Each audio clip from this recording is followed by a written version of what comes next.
So look at the format. Visual Force pages are the view part of MVC. In the MVC model, Visual Force pages will fall under view.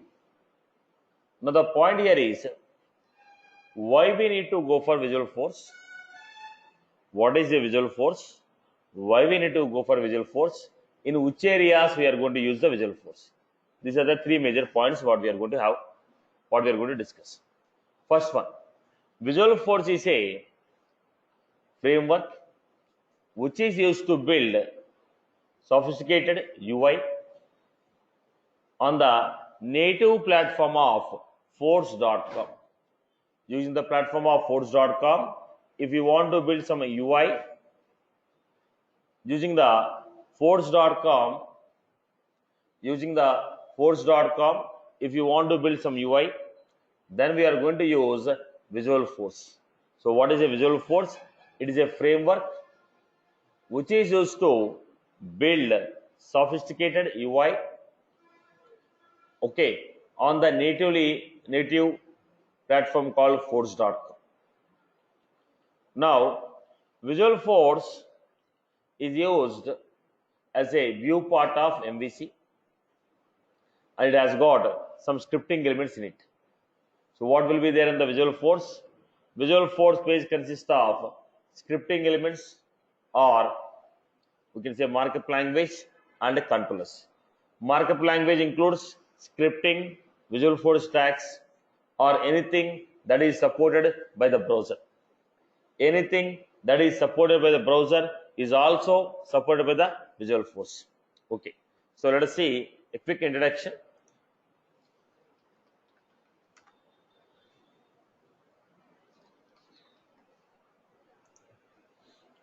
The standard definition we look at.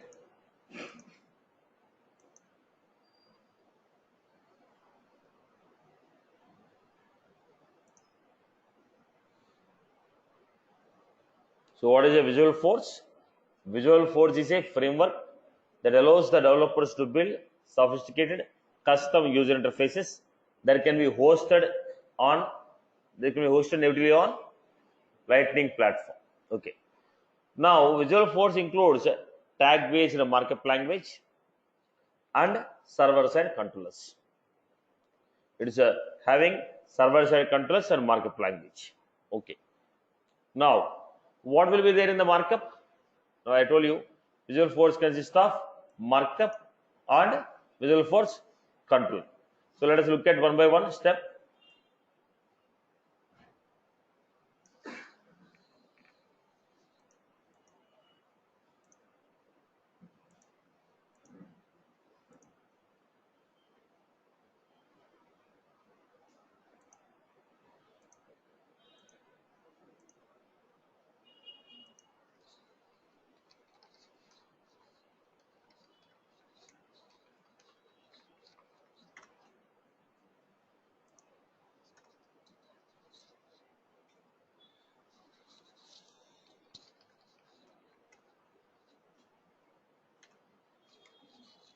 So what is a Visual Force? It is a framework that allows developers to build sophisticated custom user interfaces that can be hosted natively on Lightning platform. Visual Force page consists of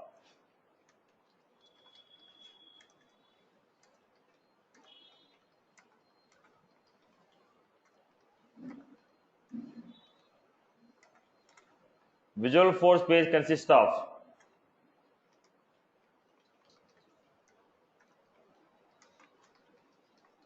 Visual Force markup,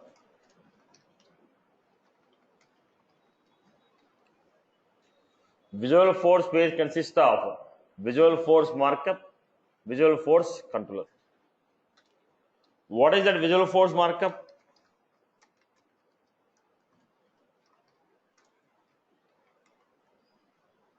It is a tag based.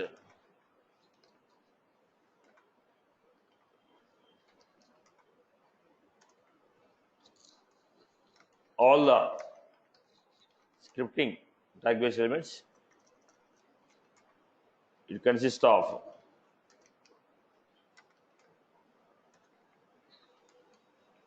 Visualforce tags or scripting units. Visualforce markup, it is nothing but it is it is a tag based elements. It is a tag based markup, other we can say tag based markup. When you say Visualforce markup, it is a tag based markup. It consists of Visualforce tags or scripting elements. What are Visualforce tags? They are created by the Salesforce. Now, what are they? The moment I say Visualforce tag, you're going to get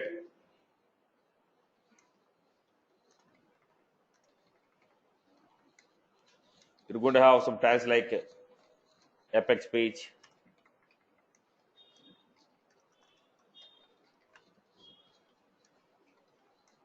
page block. This is how we got. When I say scripting elements, anything that is supported by the browser is also supported by the Visualforce. Now, scripting elements like HTML, JavaScript, Ajax, jQuery, Node.js, AngularJS, React.js. Now, anything that is supported by browser is also supported by the your Visualforce scripting elements. All the scriptings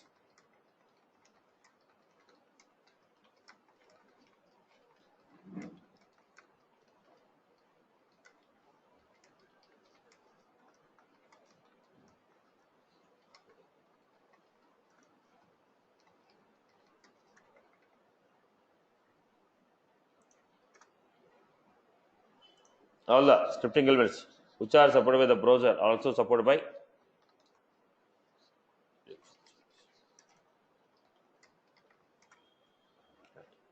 so what we have Visualforce tags, scripting elements. Visualforce markup means is a tag based elements.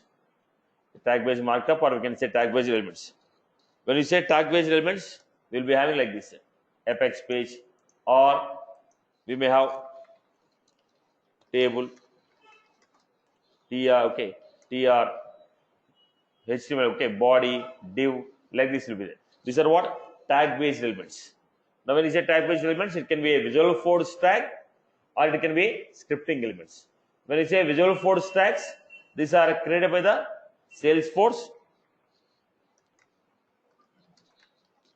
These are created by the Salesforce to build rich UI.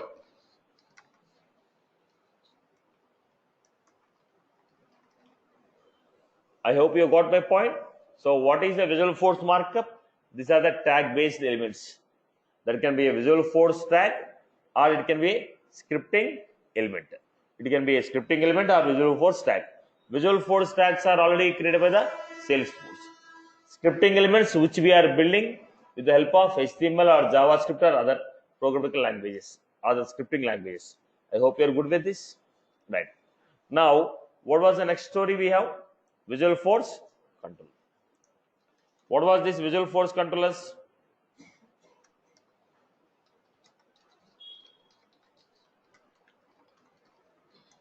Now, when user interacts with any one of the element in the UI, user clicks on a button.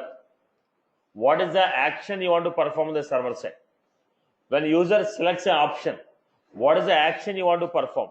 When user interacts with any one of the element on the UI, what is the action that you want to perform on the server side is controlled by script, is controlled by Visualforce controller.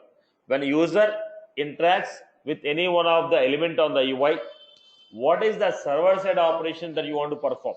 You want to calculate some logic, you want to insert the data into database, You want to delete the data from database, or you want to send the data to some other third-party system. What is the action you want to perform? When user interacts with any one of the element in the UI, what is the action we want to perform that is controlled by Visualforce controllers? So what are these Visualforce controllers? This will specify the action that should be performed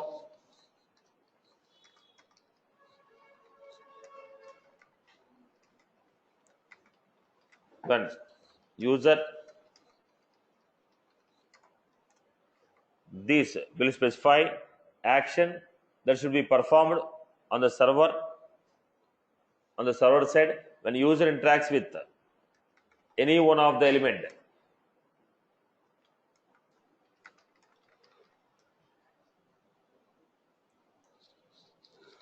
elements in the UI.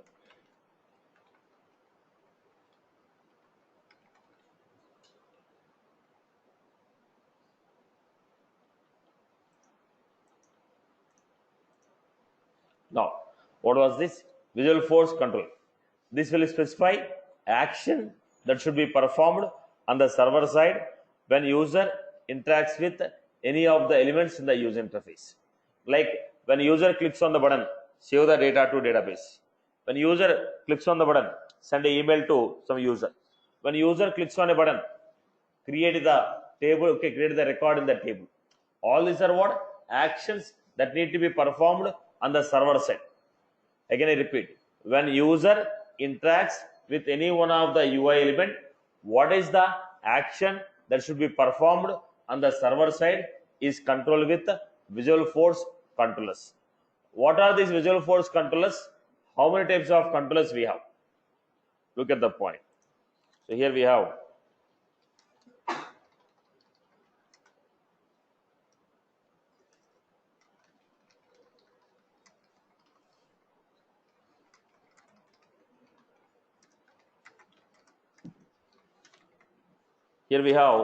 standard controller,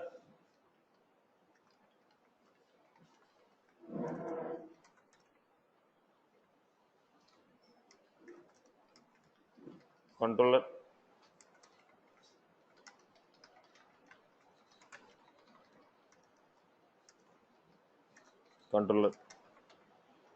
extension. So what we had? We had standard controller,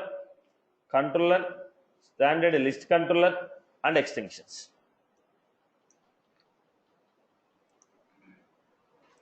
Let me give you quick overview. First one we have standard controller.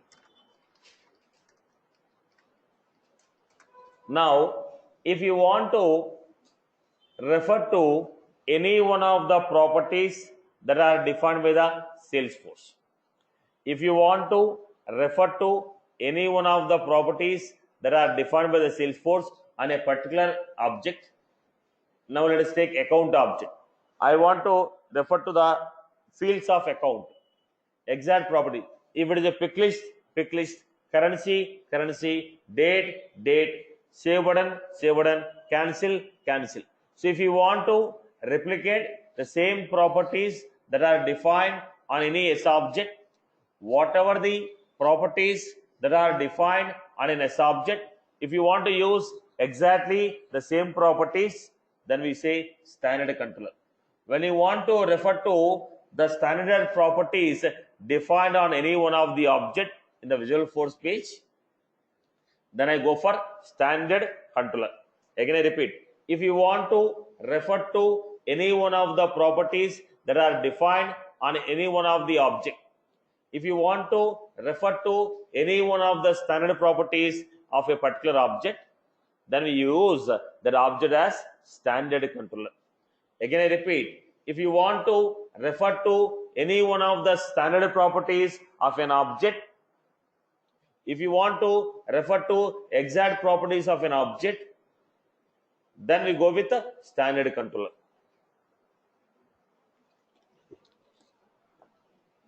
This is all quick introduction. We are going to learn all these topics in detail. What is the standard controller? When we want to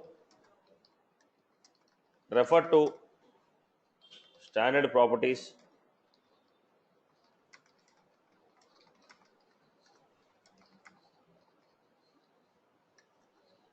object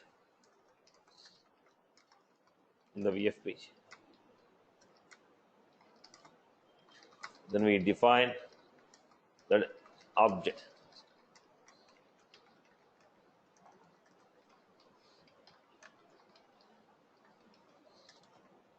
Then standard list controller.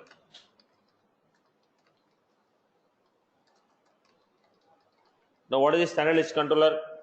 If you want to refer to list of records from a particular object with the help of standard functionalities, look at this. I have an account. Here we have all accounts last week, this week. When I select this, now how we are getting this data? Based on the standard functionalities. I didn't create any custom functionality. Based on the standard functionality only, I am getting the list of records.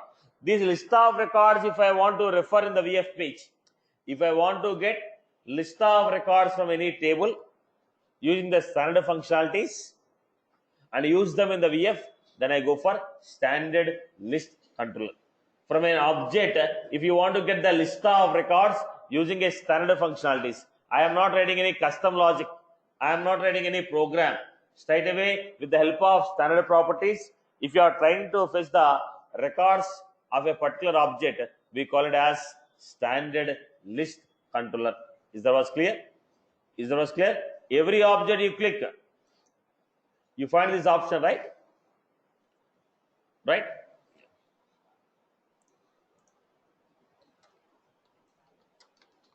If you want to fetch list of records from this object by using list view options of defined on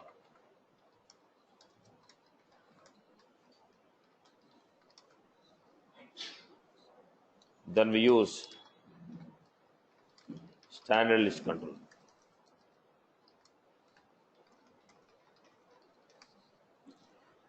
If you want to fetch list of records from S object by using list view options defined on the object, then again we have control. What is this controller? If I want to write my own programs, now Apex classes you are defining. Why are you defining Apex logic, Apex classes? You want to create your own logics. You want to define your own function. When you want to define your own logics, your own functions, then we go for controller. Controller means what? I don't want standard properties given by the Salesforce. I want to define my own properties. When you want to define your own properties, then we go for controller. What is a controller? When we want to define custom logics, Apex, then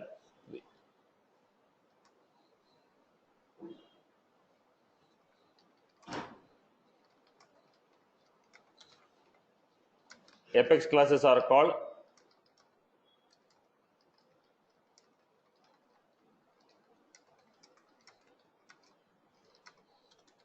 then we have extension. What is that extension? You want standard properties, custom properties. Some of the standard properties you want, some of the custom properties you want. Then what we require? Extension. Standard properties are extended to custom property. Standard properties I want, some of the custom properties I want to define. So what we say? Extension. If you want to use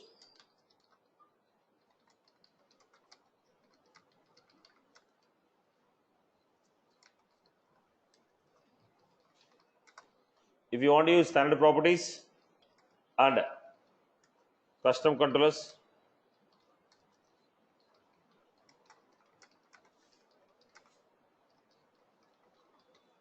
Then we define extension.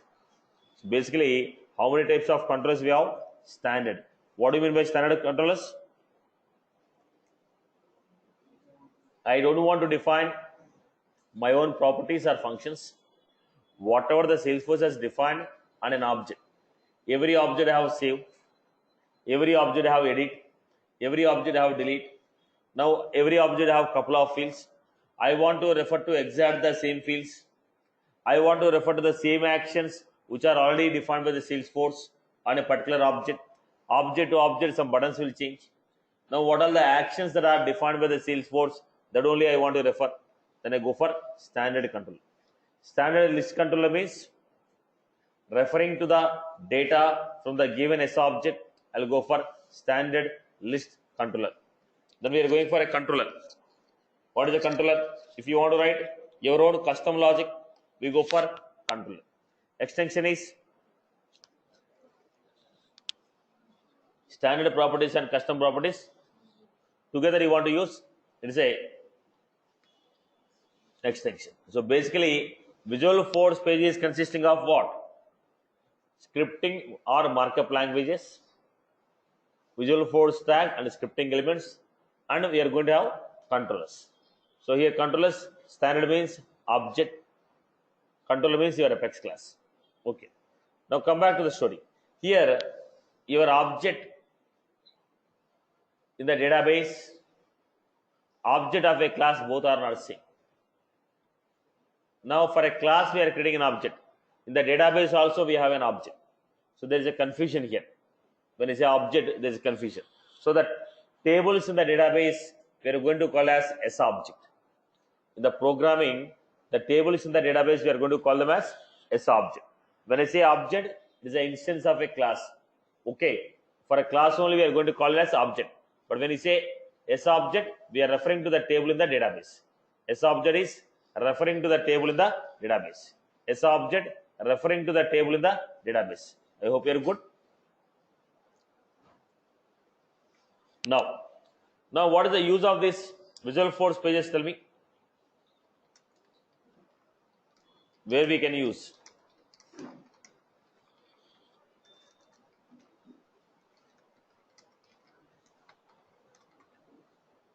Already you have a concept of page layout, record types, search layouts, list view, all these topics are there. Still, why are you going for Visualforce?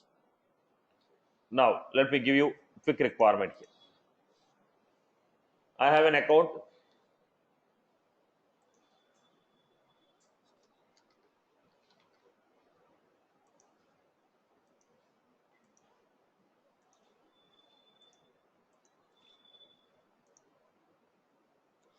I created a record. One more record I am creating. Captain. It is saving the record, right? Now, what is my requirement? When I enter the capital, it has to cross check. When I enter the capital, it has to cross check. It has to cross check. What was that? It has to cross check. When I enter the capital, it has to cross check. Are there any duplicate records available? If there are any duplicate records available, then it has to throw error message. But what it is happening? Directly it is saving the record. But according to my requirement, whenever I enter a duplicate record, it has to verify. Already there is a record called capital, throw error message, duplicate record exists. But in the regular format, what is happening? Record is getting saved. Now, I don't want the standard functionality. When I click on the save, record should not be saved. It has to verify the duplicate. If there is no duplicate record found, then only the record should be saved. Otherwise, it has to throw error message. When I try to save the record, it has to verify for the duplicate. If duplicate record is found, it has to throw error. Otherwise, it has to save the record.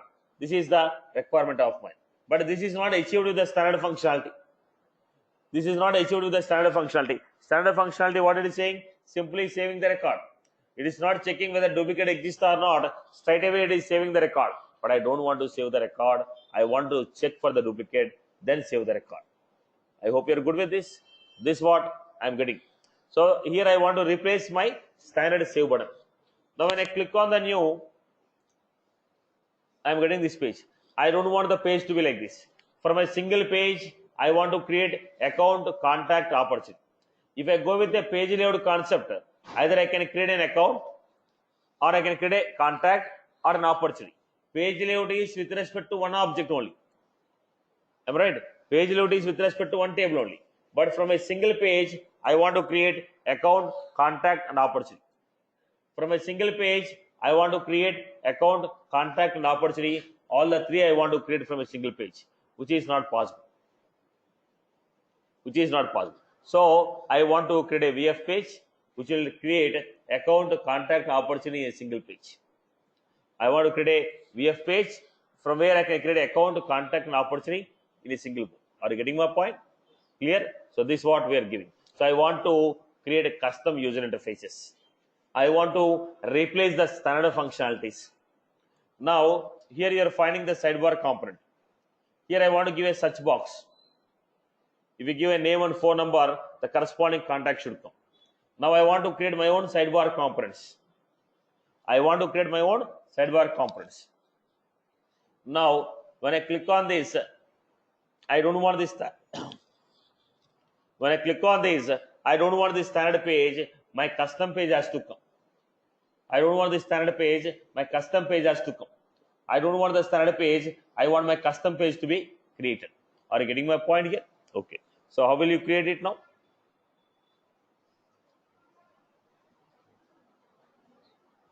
Right. So what we do? Go back to this. Where we are going to use first. We can override standard functionalities. We can create custom buttons.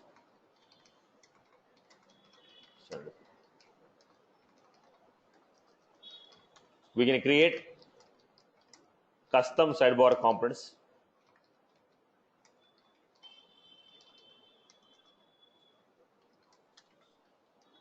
We can create custom VF, custom tabs. We can override standard tabs.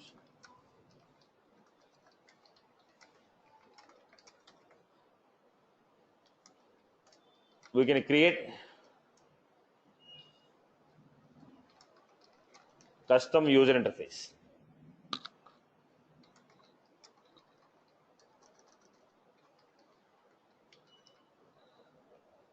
We can override Visual Force page. We can override standard functionalities. We can create custom buttons on standard pages. We can create custom sidebar components. We can create custom tabs. We can override standard tabs and pages. We can create custom user interfaces. I hope you are good with this, right? So this is how we are creating the Visual Force pages. Now the story is clear, basic idea. But how these Visual Force pages will work actually? Internally, how the architecture is, right? First day, most of the topic is theory. So now we want to see how the Visual Force is architecture. This is the architecture of Visual Force page. Now what happened? We have a force.com platform. There are two types of servers: web server, application server. What is that web server? Using web server, we can build web applications. Using application server, we can build web applications as well as enterprise application. Name some of the web servers you have, right? Probably people know Tomcat, right? Very okay. Now, then tell me one of the application server. JBoss, okay. Tomcat only. This is one more application server, the Tomcat still. Okay, let us not deviate. Now let us see web servers and application servers. So what we have here, application server. Using this, what we can do, we can build web application as well as enterprise applications. We can build sites in the Apex. We can build enterprise application. So user is going to open a browser. He is going to write a Visualforce page, he is going to click on a save. When you click on a save, the page what you created will go to force.com application server. There in the application server, page will be compiled. If the page is compiled successfully, the page will go to metadata repository and save it. Now I told, in apart from data what we enter, everything is metadata. So once I enter a VF page, once I create a VF page, save it, it goes to the application server, compile. Once the page is compiled successfully, it will go to metadata repository. It will go to metadata repository, save. Now whatever the page that is saved will be rendered back in the form of HTML. Anything that you display on the browser is HTML. So whatever the page that is compiled and saved, that is rendered, displayed in the form of HTML on the browser. You write a program, save it, goes to the application server, compile it, compilation is successful, save the code to metadata repository. Whatever the code that is saved will be rendered back in the form of HTML on the browser. So this is how general flow will happen. Suppose you are trying to call any one of the existing page. That is while you are writing the code. If you are suppose if you are trying to open any one of the page, developer request a page, that will go to application server. It will send a request to metadata repository, see whether the page what you requested is available or not. If the page what you requested is available, then the page will be rendered in the form of HTML. Then the page will be rendered in the form of HTML. Are you getting my point? You request a page, goes to application server. Then from the application server, request will go to metadata repository. In the metadata repository, it will verify whether the page exists. If the page exists in the metadata repository, then the page will be rendered in the form of HTML. The page will be rendered in the form of HTML. The page will be displayed. This is the general flow of your Visualforce. General flow of your Visualforce. Okay. Now, look at the point. Initially, right now you people are using Visualforce. When I started my career on the Salesforce, there is no Visualforce. We used to implement everything with a S controllers. Right now you people are using, when I started my career, okay, 7.5 years back on the Salesforce. Now that time it was not, we don't have a Visualforce. We used to implement everything with the S controllers. It's a scripting format, Ajax S controllers. Later on, the Visualforce came, replaced a lot of UI. Right now, you are building everything with the Visualforce. S controller was deprecated. Today, there is no concept called S controllers. Okay. Initially, everything was built on S controllers. So it's going to be something like this.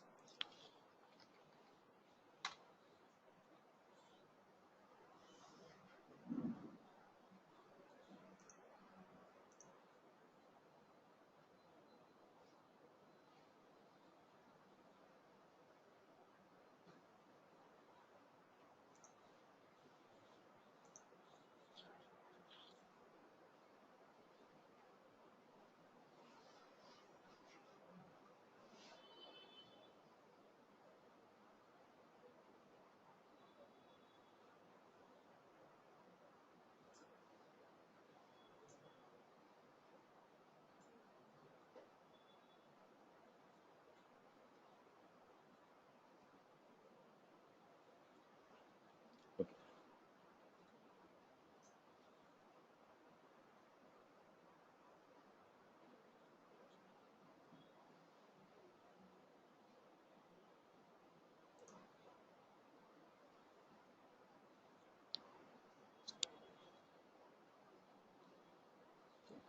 Fine. Somewhere the file is sort of showing it. Okay. Now basically, initially we had a property called S controllers. Basically, we used to build everything with the S controller format. Later on, it was replaced to Visualforce. Okay. Now the question is, what are the rules that you have to follow while building the Visualforce pages? Now the question is, what are the rules you have to follow while building the Visualforce pages? If you want to build the Visualforce pages, what are the basic rules you have to follow? What are the basic rules you have to follow? And how we can create, from where we can create the Visualforce pages? Now this is a basic. Now we understand What are the rules we need to follow?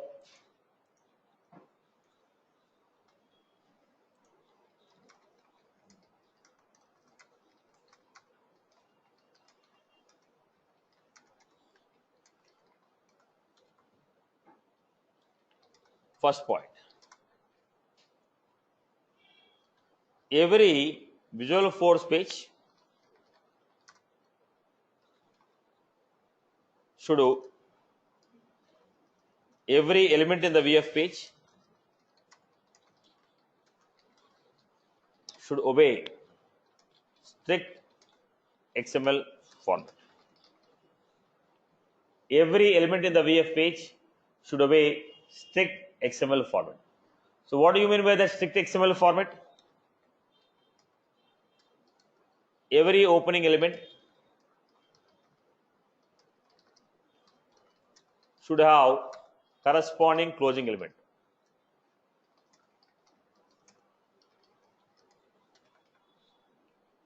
So if I give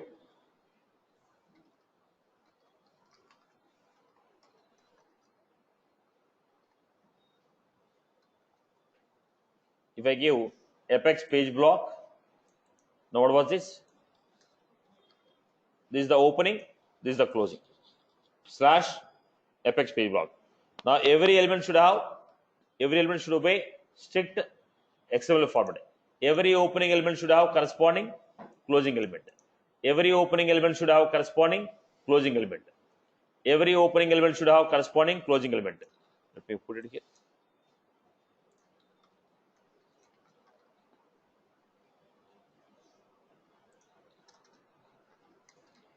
Every opening element should have corresponding closing element.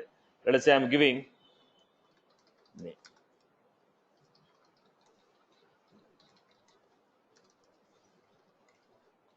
Now I give a name, the closing element called name is coming. Every opening element should have corresponding closing element.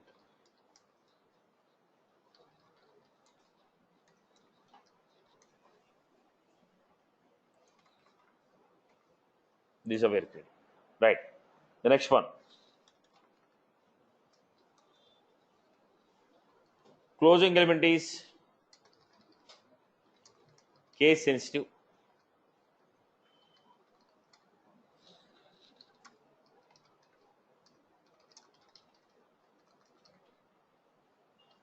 Now the point is, you write name, but closing also should be in the case sensitive. Now whatever the element you have given, exactly the same element should come here. It is a case sensitive for closing. And okay, it's a case sensitive for closing. When I say case sensitive closing, it is not necessary that you should write capital N while writing here. But starting element is capital N, closing element should be capital N. You take whatever you want. You take this as small, no issue. But here also you should give it as. So it is not case sensitive while writing, but while closing it is a case sensitive opening element. It is not a case sensitive while writing, but whatever the opening element is there, for that opening element it is a case sensitive. You want to take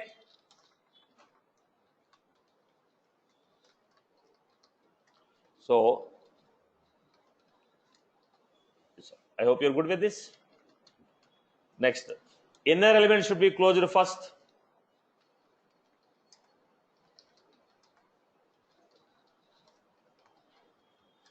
Should be closed before the outer elements are closed.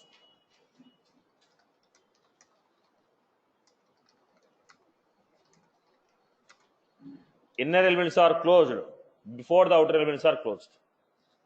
Inner elements are closed before the outer elements are closed.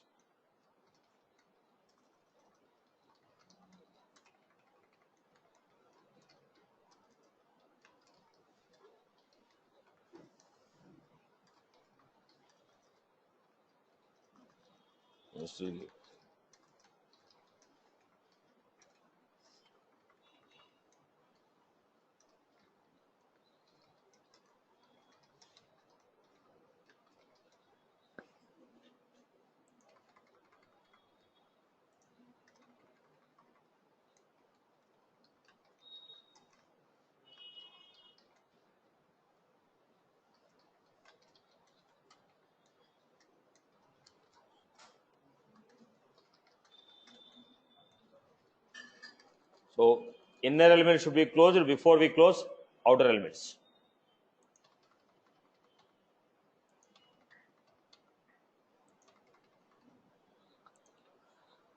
Inner element should be closed before we close the outer elements. This is how we are going. So before I close name, first name and last name should be closed. Before I close the student, name should be closed. Inner element should be closed before we go for outer elements. Now look at the point. If the element has the body,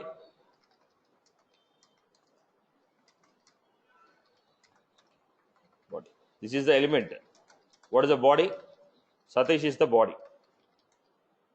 Now this is the element, Satish is the body. Suppose if there is no body, if the element doesn't have any body,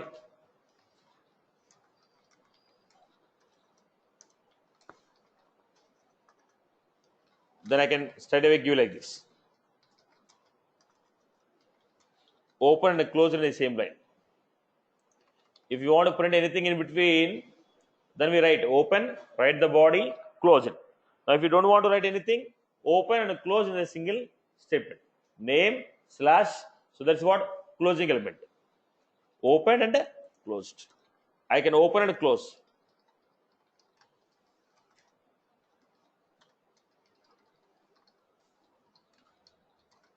Opening and closing. Both I can do in a single line. If an element has a body, we write in this way.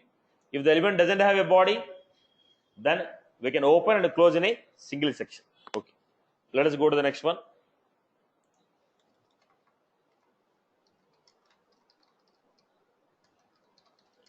Properties. Every element will have certain properties. Like I told student. Okay, when I told student what is his name, what is his age, what is his height, what is his color, these are what? Properties. So properties are called as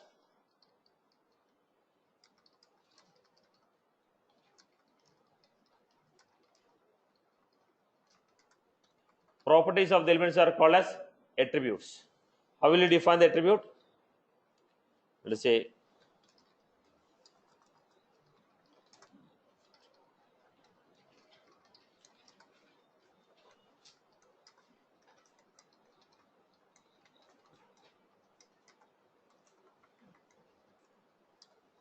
now what I was doing here.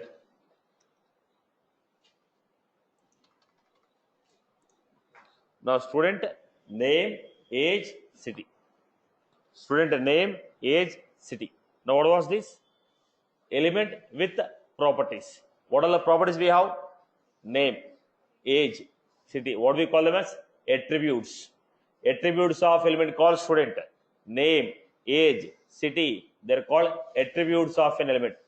So whenever we are trying to write a Visualforce page, now every element should obey strict XML format, which means every opening element should have corresponding closing element, which means every opening element should have corresponding closing element. Second, now closing element is case sensitive to opening element. Closing element is case sensitive to opening element. The next, inner element should be closed before outer elements are closed. Then attributes of the element. So what are the properties you want to define? Those are defined like attributes. Now when you take a component, when you take any one of the element, it has a fixed properties. You cannot write whatever the properties you want. It will give some fixed properties which you are supposed to use. Okay, this is what we are going to follow while writing the Visualforce page. Then every VF page will start and end with Apex page component. All the VF pages are going to start and end with the Apex page component. All the VF pages will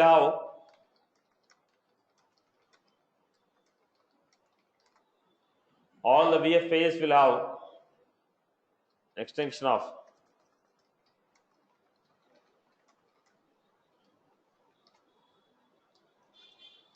Visualforce page. Right, boss? So this is the structure what we have. Okay.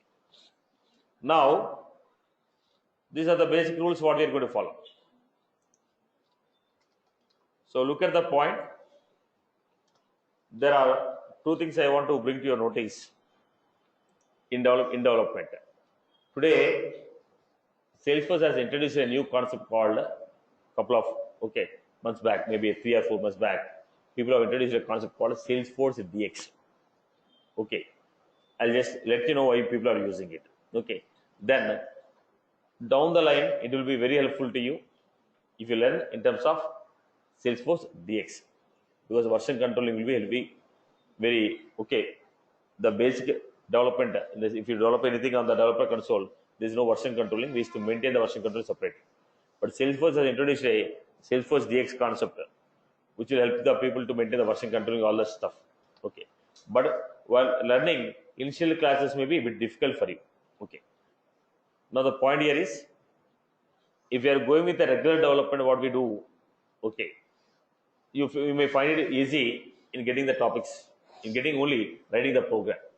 But as per the current trend which has started, probably if you look at 6 or 1 year from now, everybody will be back of this DX. If you're then I'll give a couple of examples initially on the developer console. Then I'll go to the DX and start taking the classes on the DX. Environment will change. Now generally what we do, we go to the file, new, create the page here. Instead of this, we'll be doing on my DX environment. Here we have a concept of pull and push. There we'll have a scratch or pull. Initially, you find a bit confusing to get the content, because commands you have to remember all this stuff. But the reason why I was insisting this is, when you're going to the Lightning, the advancement in the today's Lightning is Lightning Web Components. Right? That is completely implemented on DX environment. Then now that will be completely implemented on the in the DX environment. So if you are start practicing these things on the DX environment, initially, because we take almost 60 classes on the development, so almost we are going to have 40 to 45 classes more. So if you keep doing this on the 45 classes, even if it is difficult, by the time it close, you'll be habituated of using this DX. You remember most of the commands. And everything. If you are just moving to the straight away, you want to jump into the DX when you want to go to learning advanced topics. That time again, you have to spend that time. You have to spend the time in learning the concept as well as DX. So if people are ready to adopt it, then half the sessions I'll be taking on DX. But I'm making very clear, conceptually there is no difference. Writing a program wise, there is no difference. Right, please mute your mic, Amma. Mute your mic. Conceptually, the way you write the program, there is no difference in writing a program. Same program will write in the developer console. Same program I'm going to write in. Program wise, there is no difference. Concept wise, there is no difference. But the area where you write, after you write how to maintain the versioning, is what is going to change. There in the developer console, straight away I write the program and save, program will be saved. But here, the program is saved to your local repository. I have to push back to the scratch. There's a concept called DevHub and scratch. There's a concept called DevHub and scratch. I have to maintain that and I have to push the code. So if everyone is okay with that, then I'll take half the classes of your development, writing the program on DX environment. But believe me, it is going to help you out a lot in the coming classes. If you're getting into the Salesforce. And moreover, most of people are already learned the Salesforce. Now you're also learning the same content. So you should have some edge over the other people when you're getting into the market. So this will be one area where you can put up your edge on the other people, because this is the current advanced trend moving on. Adoption still only few people adopted, probably around 5 to 10% of the people are adopted in the market. Still they say 90% of the people who need to adopt this code. So maybe this may help you to put up something on your resume to showcase. Okay. At the same time, in the coming to advanced concepts, lightnings and lightning web components, this will be helpful. And Salesforce is seriously pushing the people to work on this. Okay. Now the way that it has initiated the lightning in couple of 4 years back, as the lightning was introduced, it was a failure. Then they relaunched it with the lightning components. Then from last 2 years it was successful. It is pushing everybody to start adopting the lightning. The same way it's insisting the people to go with this. Insisting the people to go with this. This is to help the people to work on same code from multiple instances. Just I'll give you the basic story of it. Okay. Now basically this is the production. What we do from the production, we create a sandbox. From the production we created our regular development, how it goes. Sandbox. Let us say it's a developer pro sandbox. Right. Now, how many people can log in on this? Multiple people can log in. So there are 3 people who logged in. All the 3 people are logged into which environment? Same environment. Same sandbox. 3 people are logged in.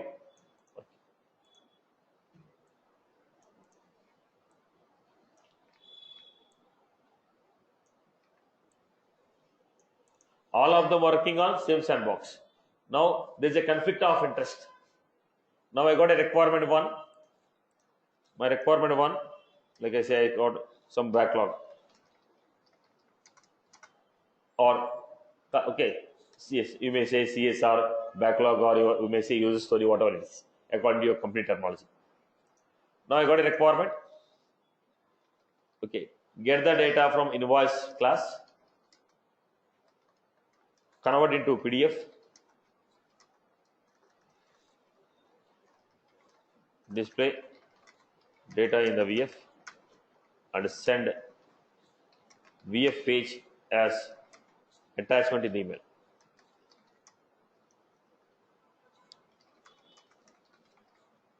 This is a requirement. There is one more backlog. In the current invoice class,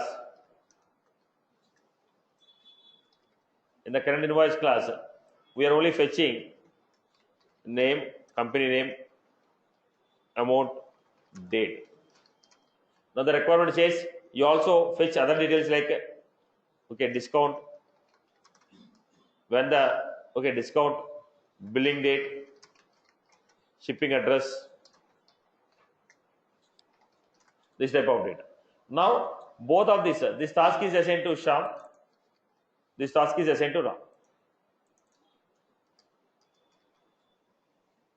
There is a dependency, right? Now both of them cannot work on the same. In that case, what I was supposed to do, I have to create one more. Sandbox. Give it to Ram. They will not be working on the same sandbox. I'll create one more sandbox. I'll create. Now there is a limitation on number of sandboxes. If you want extra sandboxes, you have to purchase it. Right? Now, if I don't create an extra sandbox, then they both cannot work on the same task parallelly. Then once they have done it, what they will do? Once they have done it, this guy will push the changes to this. Then we'll be making a changes on this environment. Then he push it. So coordination is a bit tough here. But if you are going to the DX,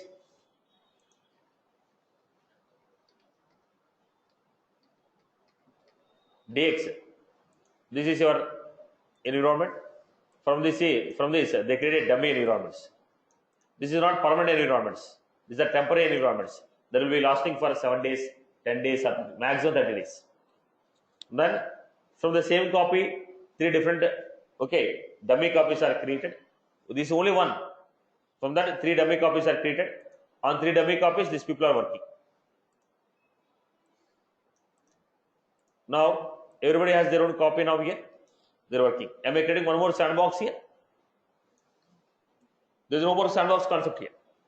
No more sandbox concept here. I created a dummy. I have one dev hub. From there, I have created a dummy. Now these people will be working.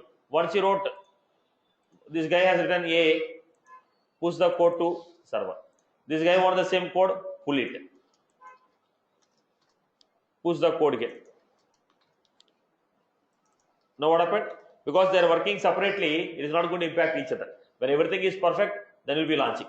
Just like your regular development with version controlling. Any application you are building with the regular version controlling, that we are trying to achieve.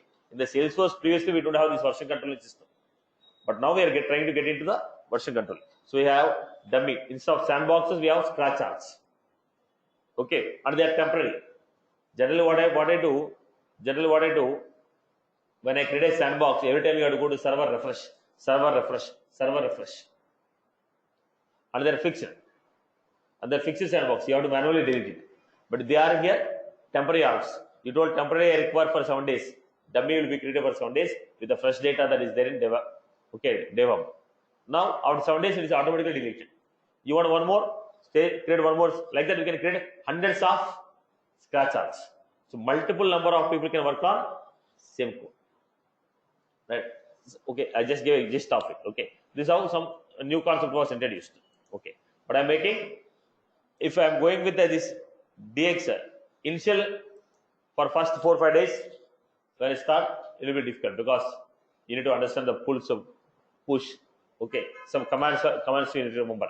Initially, you find it difficult because some installations required for this. Okay, but it is going to help you out for your long-term career. Okay, now if I'm introducing, it is a headache for me also. Right, but okay, because developer console is so simple, right? Save, I asked you to copy it. Done. But if you are making a local system, when I say this installation is required, commands you need to remember, this is an issue for me also. But the point is, down the line, market is going to move on to the next level. So if you're still learning the entire course on the same old pattern, okay, you will not have any edge over the other people who are already taken the courses who are in the market, right? Because you're putting up experience and all this stuff. At least you need to go with the advanced. So when you learn this, by the time you come to the Lightning and Lightning Web Components, you'll be very familiar with this environment. Then you can learn the things very quicker and faster, right? But if I start this, I'm making very clear in the beginning only. If I start this, okay, initially 4 or 5 days, that okay, it will be difficult for you in adapting it. Okay, if you're okay with that, then I'll take some of the classes in regular developer console. The other classes I'll be taking in, okay, I'll be taking in SFDX. As I told you, program will not change.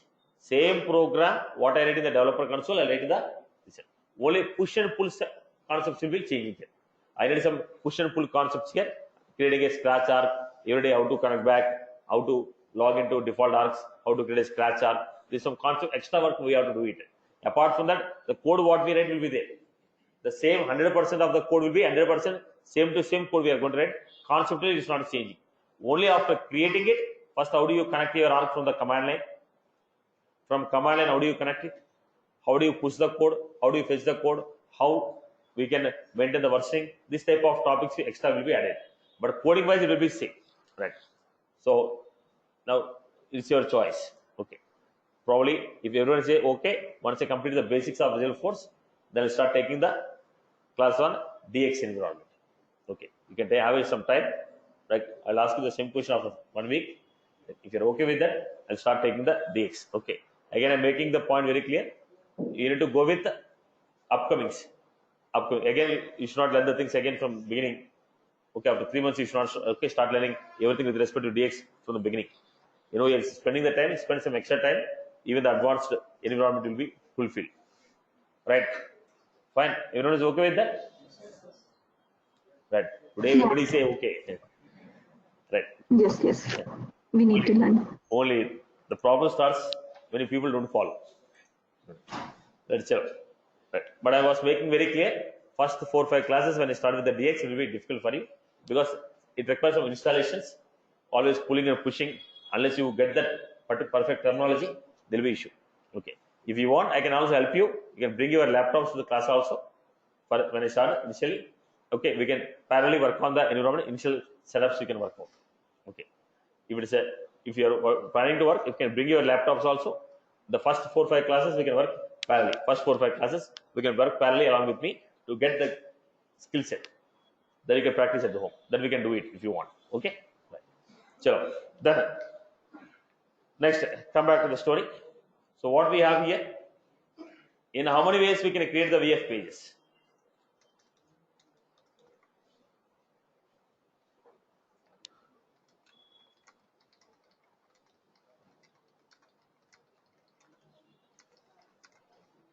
So, VF pages can be created in different styles.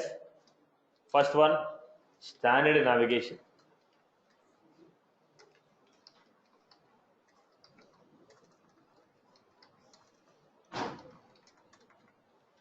Standard navigation. Second one, URL.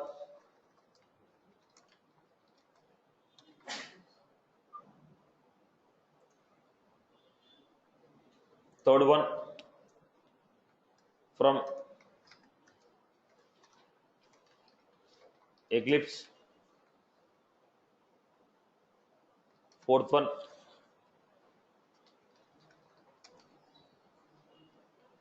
generally called SFDX.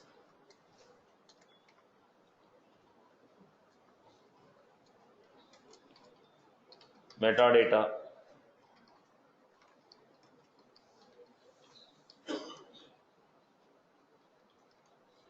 So this is the following. Standard navigation using URL, Eclipse format, Salesforce DX format, metadata, SOAP API, web services. These are the different styles in which we can create the Visual Force pages. Generally, one more we have major format, that's a developer console. Right. Now, first let me tell you the drawbacks what we have in the existing developer console. Developer console is very user friendly. Straight away program is saved to Salesforce. No installations required, no extra things are required. Developer console, log into the Salesforce, open, write the program, compile, it is saved. There is no extra required, and it is very simple to write, simple to use it. But the problem with the developer console is it doesn't have version controlling mechanism. Doesn't have any version controlling mechanism. When I say version controlling mechanism, let us say I wrote 1000 lines of program. 1000 lines of program. Sham has wrote the 1000 lines of program. Then Ram has added 200 lines of extra lines.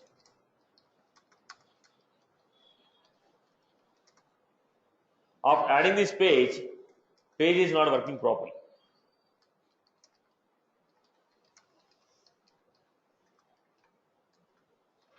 Page is not working properly. Then Ram decided to go back to the old code. But that will not happen in the Salesforce. Once you saved it, it's saved. Old copy is lost, new copy is received. If something goes wrong, I cannot revert back to the old code. You wrote a program, you saved it. You wrote a program, you saved it. Whatever the old code is there, that is replaced with the new code. I cannot come back to the old code.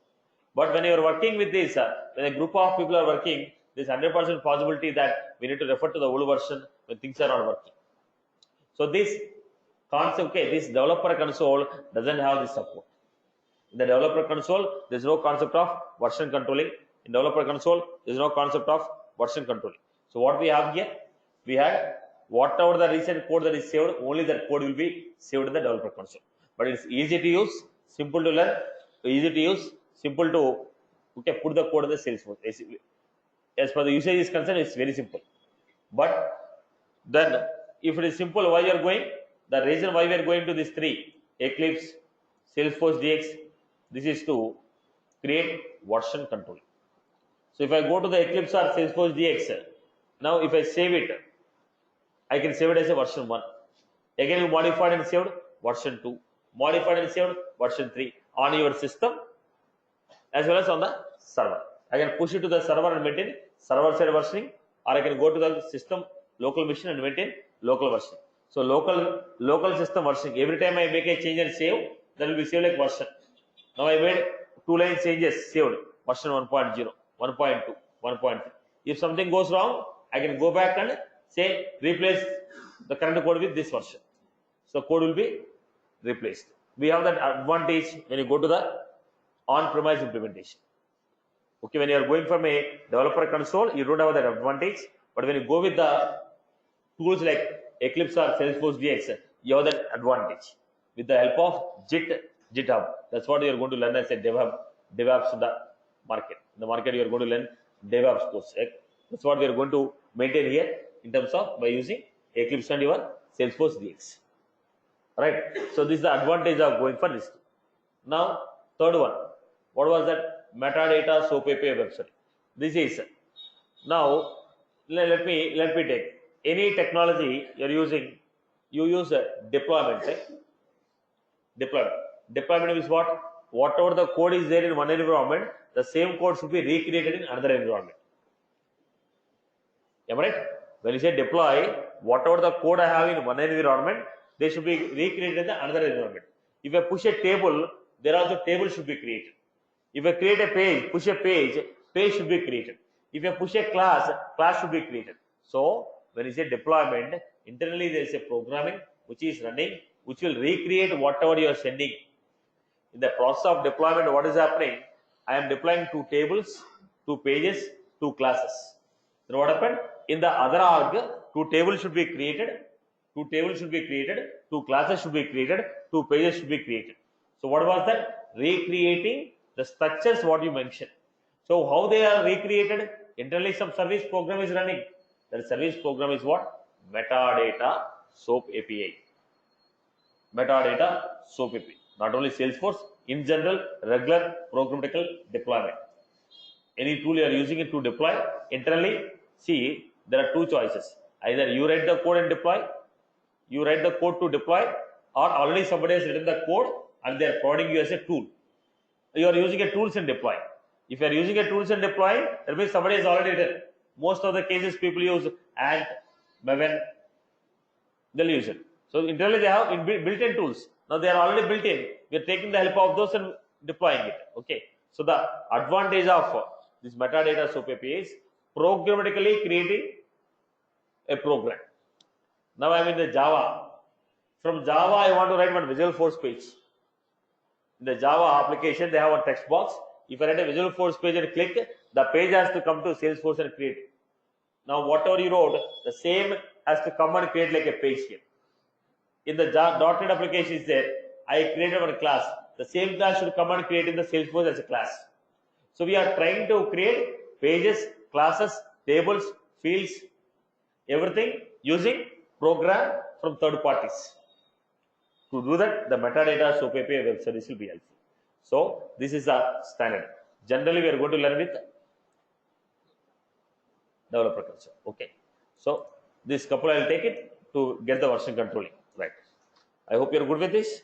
This is a basic, quick introduction about Visualforce. Visualforce are what? Pages, user interfaces which are built to meet your custom business requirement. They are going to replace standard functionalities. They are going to replace standard buttons, standard pages, standard tabs, custom pages, custom buttons, or custom sidebar components. As simple as that. Now it is going to replace standard buttons, standard pages, standard tabs, standard functionality, or create custom buttons, custom pages, custom tabs, custom functionality, and create sidebar components. This is the purpose of going for a Visualforce. I hope you're good. So this is a basic introduction about the Visualforce. We'll get into the code from tomorrow. Okay. We'll get into the code from tomorrow. That's all from my end.